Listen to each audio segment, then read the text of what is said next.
going to write IPMAT entrance test in 2023? Well, if your answer is yes, this session is meant exclusively for you. Hi, my name is Brenda, and in this session, we will take a look at some high weightage topics in the IPMAT entrance test, more specifically the Indore section. Well, before we go ahead, let's take a pause and take a look at the position and structure of the verbal ability section in this paper. So as you can see, you have to deal with the QA, MCQ and essay section before you come to the verbal ability section. Here you get 40 minutes to deal with 45 questions. Now let's take a look at the topics.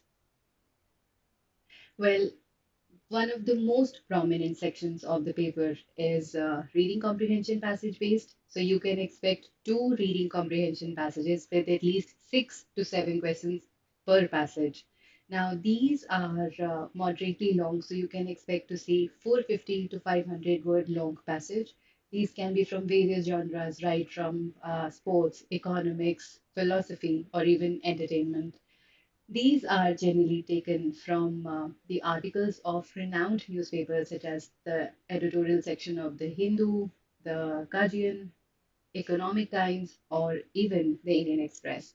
So it will be a good strategy to read the editorial section of this paper while you're preparing for this entrance test. These questions are generally multiple answer choice based. So the marking scheme that they have for this is +4 and -1. So if you get the answer right, you get +4, and if you make a wrong choice, you lose 1 mark. The level of difficulty can be said to be moderate here. The passages are doable. If you read the passage, you will understand what the writer is trying to tell you. But what makes this section tricky is the deceptively close answer choices. So if you want to master this section because it is one of the most important question type that you'll come across in this paper, is you read a lot, you read from various genres, and you learn the art of comprehending well.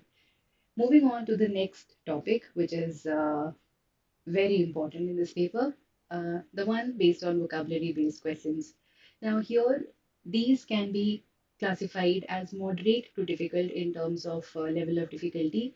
What makes these moderate? Well, the presence of topics such as idioms and phrases and words that often confused.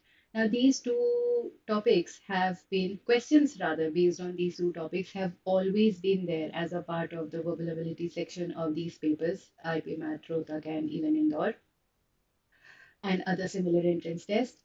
Now, the questions generally are directly asked based on these topics. That's what makes this a moderately difficult topic.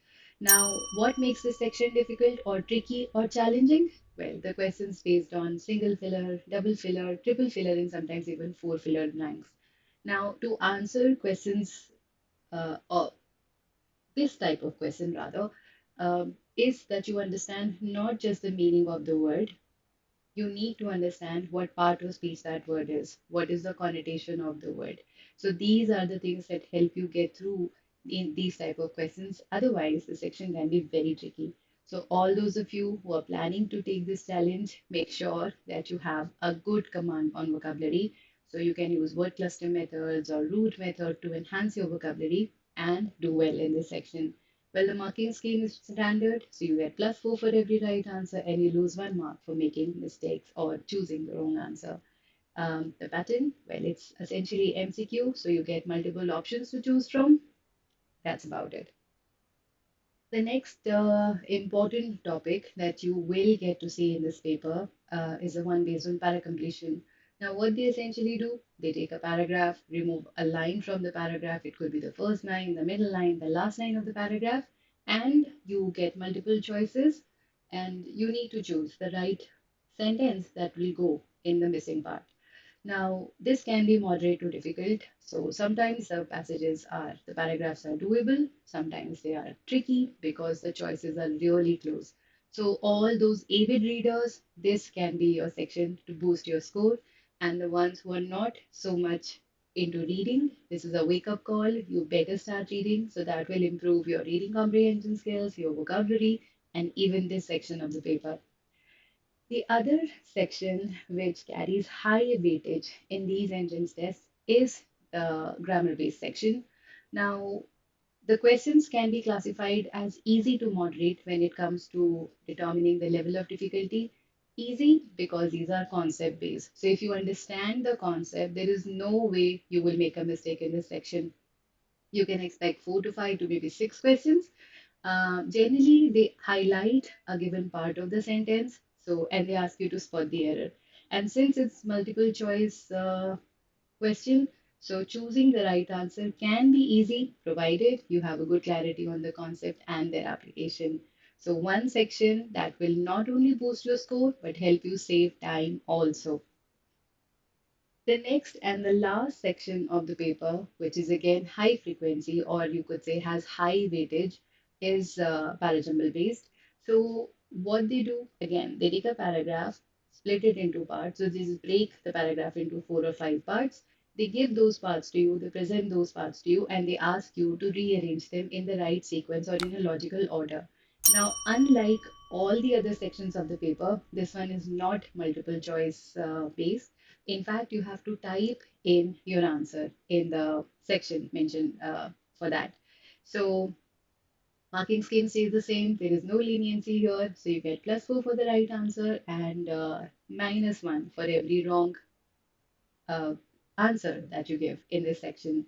So this can be slightly challenging because a minor mistake, this section takes a lot of time, and again, making a mistake will cost you. So, can be a challenging question to answer. Now, with this, I come to the end of the session. But before I conclude the session, I would like to inform you that SuperGrads has launched the Swayam badge for the self-paced learners. Now, all those of you who are interested in this can call our support team and get more details. With this, I actually come to the end of the session. Don't forget to like and subscribe. If you like the session, do mention it in the comment section below.